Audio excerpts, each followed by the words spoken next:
നീ പോ മോനെ വിജയ എന്ന് മാത്രം പറയാനാണ് ഇവിടെ വന്നതെങ്കിൽ അത് വടി കൊടുത്ത് കേരള മുഖ്യമന്ത്രിയിൽ നിന്ന് അടി വാങ്ങുന്നിടയ്ക്ക് എത്തിയ ദയനീയമായ ഒരു ചിത്രമാണ് തെലുങ്കാന മുഖ്യമന്ത്രിക്ക് ഉണ്ടായത്. കൊന്നവനും കൊല്ലപ്പെട്ടവനും ഒരുപോലെയല്ല, മാത്രമല്ല അടിച്ചവനും അടി കിട്ടിയവനും ഒരുപോലെയല്ല.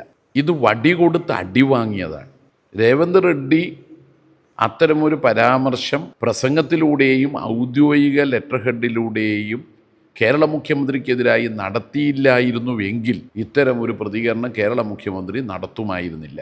മാത്രമല്ല കേരള മുഖ്യമന്ത്രി വിശദമായ ഒരു മറുപടി കത്ത് രേവന്ത് റെഡ്ഡിക്ക് കൊടുത്തിട്ടുണ്ട്.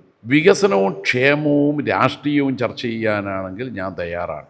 തെലുങ്കാനയിൽ 25 മാസത്തെ പെൻഷൻ കുടിശ്ശികയാണ്. ഇവിടെ കുടിശ്ശികയില്ലാതെ പെൻഷൻ 2000 വീതം നൽകുകയാണ്. തെലുങ്കാനയിൽ പെൻഷൻ നൽകുന്നത് 600 രൂപ ശരാശരിയാണ്.